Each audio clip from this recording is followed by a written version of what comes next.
ಬೇಕಾಗಿ ತಂದೆ ಮಕ್ಕಳಲ್ಲಿ ಕಲಹ, ಅಣ್ಣ ತಮ್ಮಂದಲ್ಲಿ ಕಲಹ, ಗಂಡ ಹೆಂಡರಲ್ಲಿ ಕಲಹ, ಹೀಗೆ ಕಲಹ ಆಗುತ್ತಾ ಆಗುತ್ತಾ ಆಗುತ್ತಾ ಧರ್ಮವೇ ನಾಶವಾಗಿ ಹೋಗಿದೆ.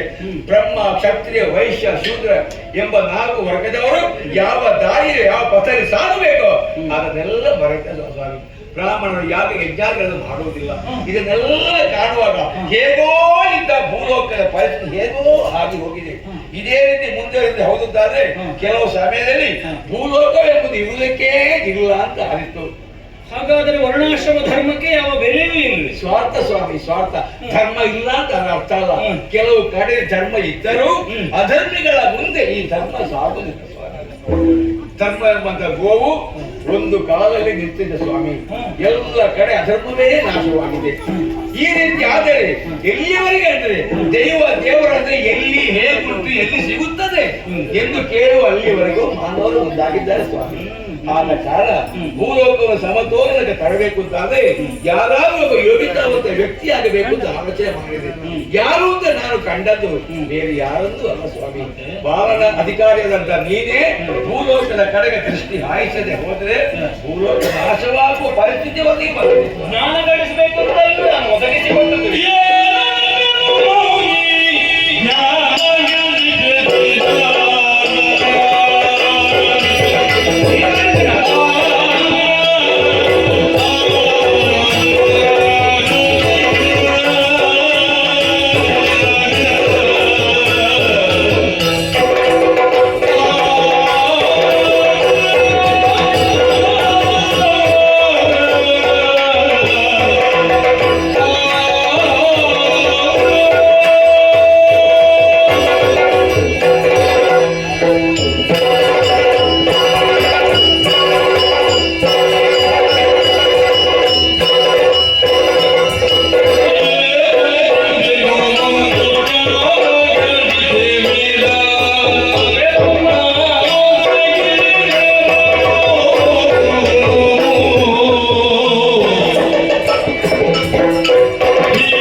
ನನಗೂ ಖೇದವಾಗುತ್ತಾ ಇದೆ.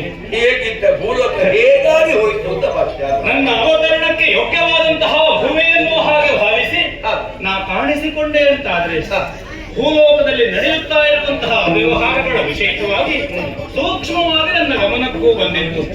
ಆದರೆ ನಿನ್ನಂತಹ ಜ್ಞಾನಿಯೊಬ್ಬವನ್ನು ಸ್ಪಷ್ಟವಾಗಿ ಅನುಭವವಾದ ಆ ವಿಷಯಕವಾಗಿ ನಾವು ಬಹಳಷ್ಟು ತೊಡಗಿಸಿಕೊಳ್ಳಬೇಕು. ನನ್ನ ಸ್ವಾರ್ಥಕ್ಕೆ ಬೇಕಾಗಿ ಹೆತ್ತ ತಾಯಿಯನ್ನು ಕೊಲ್ಲುವಂತೆ ಯಾರಿಗೂ ಮಾನವರು ಮುಂದಾಗಿದ್ದಾರೆ ಸ್ವಾಮಿ. ಹೀಗಾಗಕೂಡದು ಎನ್ನುವ ಕಾರಣಕ್ಕೆ ಬೇಕಾಗಿ ಅಲ್ಲವೇ ಎಲ್ಲರೂ ಜ್ಞಾನಿಗಳಾಗಬೇಕು.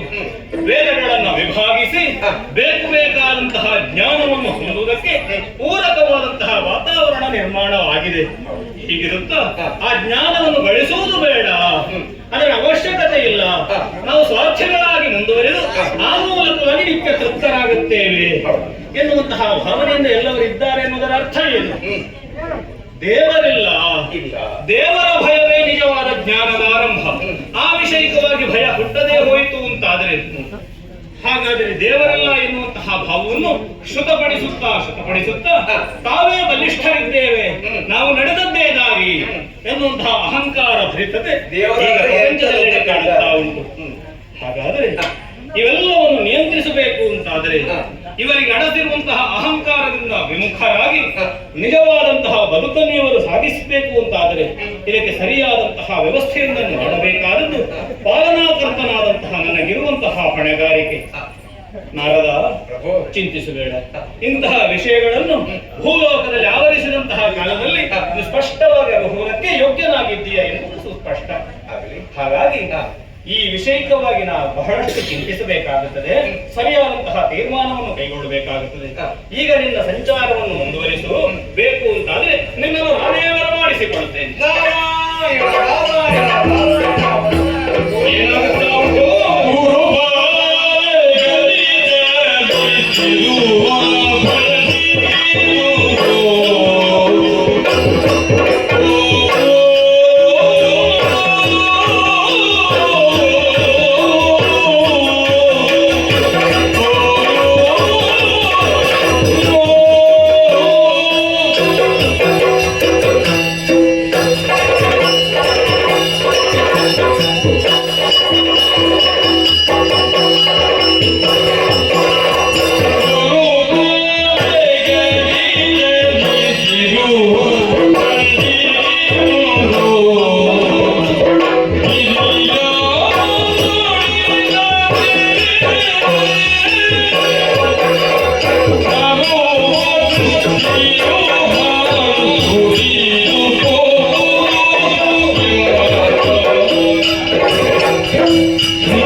ಈ ಬಂಡಿ ಅತಿ ವೇಗದಿಂದ ಚಲಿಸುತ್ತಾ ಮುಂದುವರಿಯಿತು ಅಂತಾದರೆ ಸರ್ವ ಸೃಷ್ಟಿಯು ಅತಿ ಶೀಘ್ರದಲ್ಲಿ ನಾಶವಾಗಿ ಹೋಗುತ್ತದೆ.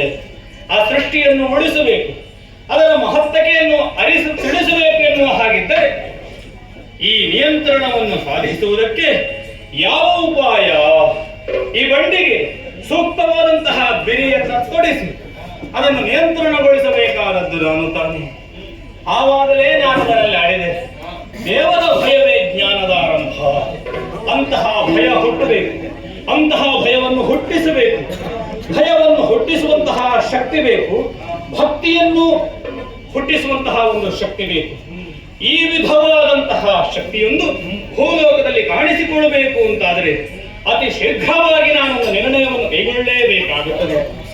ಅದಕ್ಕೊಂದು ನಾನು ತೀರ್ಮಾನ ಮಾಡಿದ್ದೇನೆ. ಇಂತಹ ನಿಯಂತ್ರಣವನ್ನು ಸಾಗಿಸುವುದಕ್ಕೆ, ಭಯವನ್ನು ಹುಟ್ಟಿಸುವುದಕ್ಕೆ ಯಾರು ಸರ್ವಶಕ್ತ ಎನ್ನುವ ಹಾಗೆ. ಸರಿ ಸರಿ, ಮಹತ್ತರವಾದಂತಹ ಕಾಯಕವನ್ನು ಅವನಿಗೆ ನೀಡುತ್ತೇನೆ. ನೀಳಗಾಯನಿದ್ದಾನೆ. ಭಯವನ್ನು ಹುಟ್ಟಿಸುವಂತಹ ಸರ್ವ ಸಾಮರ್ಥ್ಯ ಅವನಲ್ಲಿ ಇರುವ ಕಾರಣ ಅವನೇ ಆದೀತು. ಸೂರ್ಯ ಮಾರ್ತಾಂಡ ಛಾಯಾ ಸಂಭೂತನಾದಂತಹ ಶನೈಶ್ಚರ. ಸರಿ ಸರಿ, ಅಂತಹ ಶಕ್ತಿಯನ್ನು ಭೂಲೋಕಕ್ಕೆ ನಾ ನಿಯೋಜಿಸಿದೆ ಅಂತಾದರೆ ಸರ್ವ ಸೃಷ್ಟಿಯನ್ನು ನಾ ಉಳಿಸಬಹುದು. ಈ ಕಾಲದಲ್ಲಿ ಸಂಕಲ್ಪಬದ್ಧನಾಗಿದ್ದೇನೆ. ಶನೈಶ್ಚರನನ್ನು ಈ ಮಹತ್ತರವಾದಂತಹ ಕಾಯಕಕ್ಕೆ ನೇಮಿಸಿ ಬಿಡುತ್ತೇನೆ.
ಕುರುಡಾಗಿ ಹೋಯಿತು.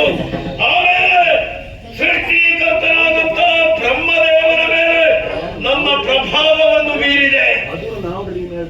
ಪಂಚಮುಖ ಬ್ರಹ್ಮನಾಗಿದ್ದ ನಾನು ದೃಷ್ಟಿಯನ್ನು ಹಾಯಿಸಿದ್ದೆ, ಚತುರ್ಮುಖನಾಗಿ ಹೋದ. ಹಾಗಿದ್ದರೆ ನನ್ನದಾದಂತಹ ಪ್ರಭಾವವನ್ನು ನಾನು ಈ ಪ್ರಪಂಚದಲ್ಲಿ ತೋರ್ಪಡಿಸುತ್ತಾ ಇದ್ದೇನೆ. ಮುಂದೆ ಯಾರನ್ನು ಪೀಡಿಸಲಿ? ಸಿರಿಯರ ಸರಬಳಿ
ನನ್ನ ಕರ್ತವ್ಯ ನಿಷ್ಠೆಯನ್ನು ತೋರ್ಪಡಿಸಿದೆ.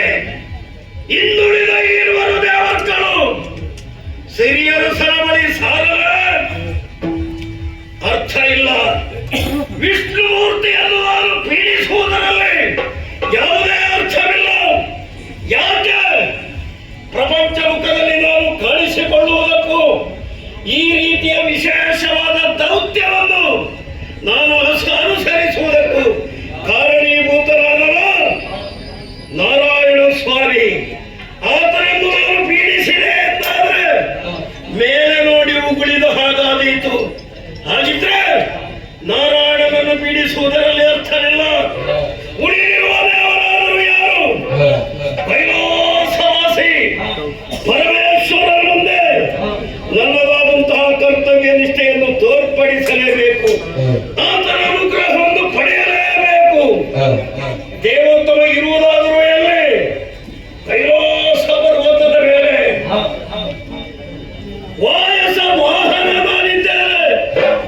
ನನ್ನದಾದಂತಹ ಕಾಗೆಯಲ್ಲಿ ಕುಳಿತು ಸುಲಭವಾಗಿ ಆ ಬಿಳಿ ಮಲೆಯನ್ನು ಸೇರುವುದಕ್ಕೆ ಸಾಧ್ಯ. ಆದರೆ ಅದು ಸರಿಯಲ್ಲ. ಬಹಳಷ್ಟು ನಿಷ್ಠೆಯಿಂದ ವ್ರತಾಚರಣೆಯಿಂದ ದೇವರ ಸನ್ನಿಧಾನವನ್ನು ನಾವು ಸೇರಿದೆವು ಎಂದಾದರೆ ವಿಶೇಷವಾದಂತಹ ಅನುಗ್ರಹಕ್ಕೆ ನಾವು ಪಾತ್ರರಾಗುವುದಕ್ಕೆ ಸಾಧ್ಯ. ಹಾಗಿದ್ರೆ ಮಲೆಯನ್ನು ಸೇರಬೇಕು ಅಂತಾದ್ರೆ ನಾವು ಪಾದಯಾತ್ರೆಯನ್ನು ಮಾಡಲೇಬೇಕು. ಕೈಲಾಸ ಪರ್ವತದ ಕೆಳಗೆ ನನ್ನ ವಾಹನವಾದಂತಹ ಕಾಗೆಯನ್ನು ನಾನು ಬಿಟ್ಟಿದ್ದೇನೆ. ನಡಿಗೆಯಿಂದಲೇ ಮುಂದುವರಿಯಬೇಕು.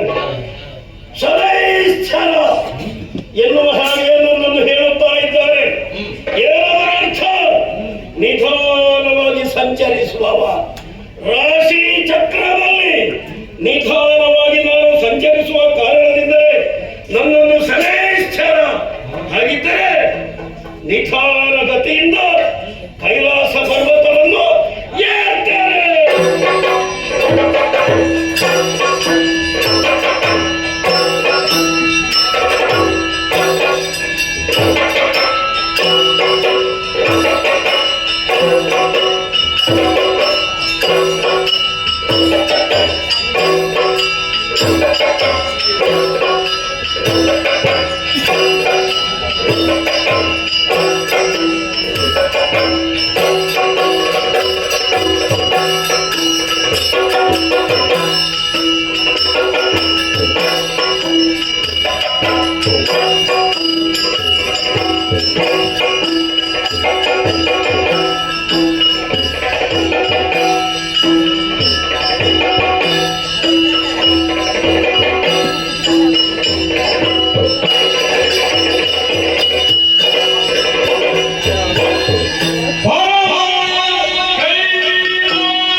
ಪಾರ್ವತಿಯ ಪ್ರಕೃತಿ ಸ್ವರೂಪಿಣಿಯಾಗಿ ಲೋಕದ ತಾಯಿಯಾಗಿ ಕಾಣಿಸಿಕೊಂಡಳು. ಆ ಕಾರಣದಿಂದಲೇ ಲೋಕದಲ್ಲಿರುವಂತಹ ಸಕಲರು ನಮ್ಮನ್ನು ತಂದೆ ತಾಯಿಗಳು, ಲೋಕದ ತಂದೆ ತಾಯಿಗಳು ಎನ್ನುವ ಹಾಗೆ ಬಾಯಿ ತುಂಬ ಹೊಗಳುತ್ತಾರೆ. ಹಾಗಾದ್ರೆ ಲೋಕದಲ್ಲಿರುವಂತಹ ಪ್ರತಿಯೊಂದು ಜೀವಿಯು ನಮ್ಮ ಮಕ್ಕಳು ಎನ್ನುವುದು ಸತ್ಯ. ಹಾಗೆಂದು ಕೈಲಾಸದಲ್ಲಿ ಇರುವಂತಹ ಈ ವೇಳೆಯಲ್ಲಿ ಗಣಪನು, ಸುಬ್ರಹ್ಮಣ್ಯನು, ನಂದಿಯು, ತ್ರಿಕುಟಿಯೋ ಮೊದಲಾದವರು ನಮ್ಮ ಹತ್ತಿರವಿದ್ದು ನಮ್ಮ ಮಕ್ಕಳ ಹಾಗೆ ನಮ್ಮ ಜೊತೆಯಲ್ಲಿ ಇದ್ದಾರೆ. ಹೇಳುವುದಕ್ಕೆ ಹೊರಟೆ ಅಂತಾದ್ರೆ ಪರಮ ಪಾವನವಾದಂತಹ ಕೈಲಾಸ ಪರ್ವತವಿದು.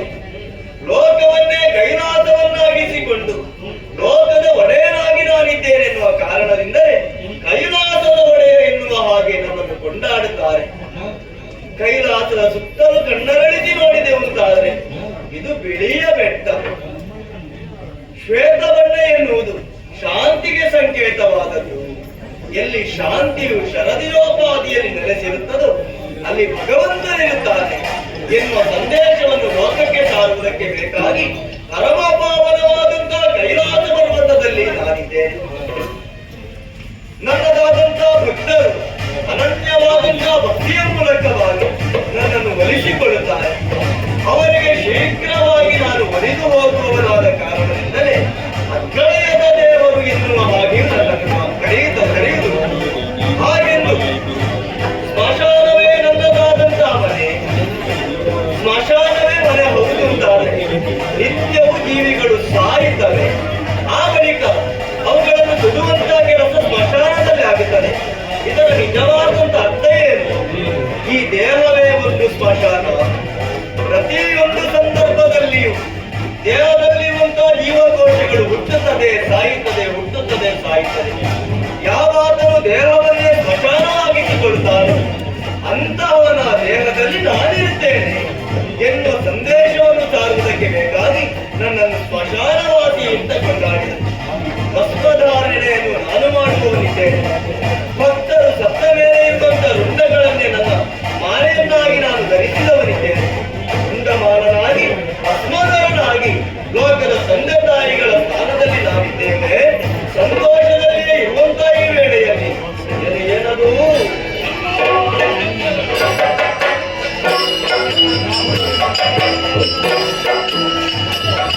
ಭಾನುನಂದನನೇ, ನಿನ್ನನ್ನು ಕಾಣುವಾಗಲೇ ನನ್ನ ಮುಖದಲ್ಲಿ ಮಂದಹಾಸ ಹೊರಸೂಸುತ್ತಾ ಉಂಟು. ಇದರ ಅರ್ಥ ನೀನು ಬಂದದ್ದು ಸಂತೋಷವಾಯಿತು ಎನ್ನುವ ಹಾಗೆ. ಸರಿ, ಆದರೆ ನನ್ನದಾದಂತ ಈ ಕೈಲಾಸಗಿರಿಯನ್ನು ಹತ್ತಿ ಬರುವಂತ ಈ ವೇಳೆಯಲ್ಲಿ ಬಹಳಷ್ಟು ಕಷ್ಟಪಟ್ಟಿದ್ದಿ ಎನ್ನುವುದು ಸ್ಪಷ್ಟ. ಯಾಕೆ? ಪೂರ್ಣಾಂಗನಾಗಿದ್ದಿ. ಕಷ್ಟದಲ್ಲಿಯೂ ಒಂದು ಸುಖವಿದೆ. ಅದು ಹಾಗೆ ಎತ್ತರವಾದಂತಹ ಕೈಲಾಸಗಿರಿಯನ್ನು ಏರಬೇಕು, ಆ ಮೂಲಕವಾಗಿ ಪರಮೇಶ್ವರನ ದರ್ಶನವನ್ನು ಮಾಡಬೇಕೆನ್ನುವ ಹಾಗೆ ಬಯಸುವಂತ ಪ್ರತಿಯೊಬ್ಬರಿಗೂ ನಾನು ಕೊಡುವುದು ಸಂತೋಷವನ್ನೇ. ಹಾಗೆಂದು ಇಷ್ಟು ಕಷ್ಟಪಟ್ಟುಕೊಂಡು ನನ್ನದಾದಂತ ಈ ಕೈಲಾಸಗಿರಿಗೆ ನೀನು ಬಂದದ್ದು ಹೌದು. ಆದ್ರೆ ಯಾಕೆ ಬಂದೆ ಅಂತ ಗೊತ್ತಾಗ್ಲಿಲ್ಲ. ಏನು ಕಾರ್ಯ ಆಗಬೇಕು, ಯಾಕಾಗಿ ಬಂದೆ ಹೇಳಬಹುದೇ? ಪರಮಶಿವನೇ, ಪರಮ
ಪ್ರಪಂಚಕ್ಕೆ ಶುಭವನ್ನೇ ಕೊಡುವವ ಶಂಕರ ಎನ್ನುವ ಹಾಗೆ ತಿಳಿದವರು ಹೇಳುತ್ತಾ ಇದ್ದಾರೆ. ಪ್ರಭು, ಇಲ್ಲಿಯವರೆಗೆ ಬರುವುದಕ್ಕೆ ಕಾರಣವಿದೆ. ನನ್ನದಾದಂತಹ ಕರ್ತವ್ಯ ನಿಷ್ಠೆಯನ್ನು ನಿನ್ನ ಮುಂದೆ ತೋರ್ಪಡಿಸಿ ನಿನ್ನ ಅನುಗ್ರಹವನ್ನು ಪಡೆಯಬೇಕು ಎನ್ನುವ ಆಕಾಂಕ್ಷೆಯಿಂದಲೇ ಬಂದಿದ್ದೇನೆ. ನನ್ನ ಉದ್ಯೋಗವೇನು ಎನ್ನುವ ಹಾಗೆ ನಿನಗೆ ಪ್ರತ್ಯೇಕವಾಗಿ ನಾನು ಹೇಳಬೇಕಾದಂತ ಅಗತ್ಯ ಇಲ್ಲ. ರಾಶಿ ಚಕ್ರದಲ್ಲಿ ಸಂಚಾರ ಮಾಡುವವ ನಾನು ಇಂದಿನ ಈ ಕ್ಷಣದಲ್ಲಿ ನಿನ್ನ ದ್ವಾದಶವನ್ನು ನಾನು ಸೇರಿದ್ದೇನೆ. ಹೌದು, ಆ ಕಾರಣದಿಂದ ನಿನ್ನನ್ನು ಪೀಡಿಸಬೇಕಾದಂತಹ ಅಲ್ಲ, ನನ್ನ ಕರ್ತವ್ಯ ನಿಷ್ಠೆಯನ್ನು ನಿನ್ನಲ್ಲಿ ತೋರ್ಪಡಿಸಬೇಕಾದಂತಹ ಅನಿವಾರ್ಯತೆ ನನಗೆ ಬಂದಿದೆ. ಆ ಕಾರಣದಿಂದಲೇ ಇಲ್ಲಿಯವರೆಗೆ ಬಂದಿದ್ದೇನೆ. ನನ್ನ ಕರ್ತವ್ಯ ನಿಷ್ಠೆಯನ್ನು ತೋರ್ಪಡಿಸಿ ಸಂತುಷ್ಟನಾಗಿ ನಿನ್ನ ಅನುಗ್ರಹವನ್ನು ಪಡೆಯಬೇಕು ಎನ್ನುವಂತಹ ಉದ್ದೇಶ ನನಗೆ ಅವಕಾಶವನ್ನು ಕೊಡಬೇಕು. ಈಗ ನೀನು ಹೊರಟದ್ದು ನನಗೆ ತಾಗಲಿಕ್ಕೆ, ನೀನು ನನಗೂ ತಾಗುವುದಕ್ಕೆ ಹೊರಟದ್ದು. ಏನು ಮಾಡೋಣ, ಉಪಾಯ ಇಲ್ಲ ನನಗೆ. ನಿಮಗೆ ನಾನು ಪ್ರತ್ಯೇಕವಾಗಿ ಹೇಳಬೇಕಾದಂತಹ ಅಗತ್ಯ ಇಲ್ಲ. ಲೋಕಾಧ್ಯಕ್ಷರಾದಂತಹ ಶ್ರೀಮನ್ನಾರಾಯಣನ ಆದೇಶವೇ ಹಾಗೆ. ನನ್ನ ಜನ್ಮದ ರಹಸ್ಯವೂ ಅದುವೇ. ಪ್ರಪಂಚದಲ್ಲಿ ಅನ್ಯಾಯ ಧರ್ಮ ಹೆಚ್ಚಾಗುತ್ತಾ ಇದೆ. ಅಂತವರನ್ನು ನಿಯಂತ್ರಿಸುವುದಕ್ಕಾಗಿ ಒಂದು ಶಕ್ತಿ ಪ್ರಪಂಚಕ್ಕೆ ಬೇಕು. ಅದು ಭಯಕಾರಕ ಶಕ್ತಿಯಾಗಬೇಕು ಎನ್ನುವ ಹಾಗೆ ನಾನು ಸೃಷ್ಟಿಯಾದ. ನನ್ನ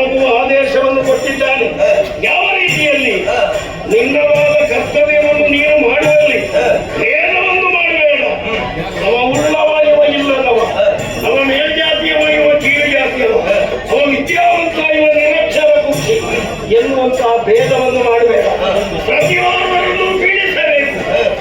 ಅಷ್ಟು ಮಾತ್ರವಲ್ಲ, ನಿನ್ನವ ಉಳಿದವ ಎನ್ನುವ ಭೇದವು ಬೇಡ. ನಾನು ಯಾರನ್ನೂ ಬಿಡಲಿಲ್ಲ, ನನ್ನ ಅಪ್ಪನನ್ನು ಬಿಡಲಿಲ್ಲ, ಅಪ್ಪನ ಸಾರಥಿಯನ್ನು ಬಿಡಲಿಲ್ಲ, ಅಪ್ಪನ ರಥದ ಕುದುರೆಗಳನ್ನು ಬಿಡಲಿಲ್ಲ. ಅದರ ಅರ್ಥ ಏನು? ಪ್ರಪಂಚದಲ್ಲಿರುವಂತಹ ಪ್ರತಿಯೊಬ್ಬರನ್ನು ಯಾವುದೇ ಭೇದವನ್ನು ಮಾಡದೆ ನೀನು ಪೀಡಿಸಬೇಕು ಎನ್ನುವುದೇ ಆ ಲೋಕಾಧ್ಯಕ್ಷರ ಆದೇಶ. ಎಂದಾದ ಮೇಲೆ ಮತ್ತೆ ಬ್ರಹ್ಮನ ಮೇಲೂ ನನ್ನನ್ನು ಪ್ರಭಾವ ಬೀರಿದೆ. ಆದ ಕಾರಣ ನಿನ್ನನ್ನು ಬಿಡುವುದಕ್ಕಾದ ಕಾರಣ ನನಗೆ ಅವಕಾಶವನ್ನು ಕೊಟ್ಟೆ. ಕರ್ತವ್ಯ ಎನ್ನುವ ಭಾವದಿಂದ ಕೇಳಿಬಿಡುತ್ತಾ ಇದ್ದಿ. ಒಂದು ವೇಳೆ ಅಪ್ಪಣೆಯನ್ನು ಕೊಡದೇ ಹೋದೆಂತಾದರೆ ನಿನ್ನ ಕರ್ತವ್ಯಕ್ಕೆ ನಾನೇ ಚ್ಯುತಿ ಉಂಟು ಮಾಡಿದ ಹಾಗೆ ಆಗುತ್ತದೆ. ನೀನು ನಾರಾಯಣ ದೇವರಿಗೆ ವಿರೋಧವಾಗಿ ನಿಂತ ಹಾಗಾಗ್ತದೆ. ಅದಾದ್ರೆ ಒಂದು ಕೆಲಸ ಮಾಡೋಣ. ಈಗ ಹೇಗೂ ನೀನು ಬಂದಿದ್ದಿ, ನನ್ನ ರಾಶಿ ಪ್ರವೇಶ ಮಾಡುವುದು ಹೌದು ಅಂತಾದ್ರೆ ಹೇಳಿ ಮಾಡು. ಹೇಗೆ? ಯಾವಾಗ ಬರ್ತಿ ಅಂತ ಹೇಳಿ ನಮಗೆ. ಅಂದ್ರೆ ಇವತ್ತು ಬೇಡ, ನಾಳೆ ಅಲ್ವಾ? ನಾಳೆ ಒಂದು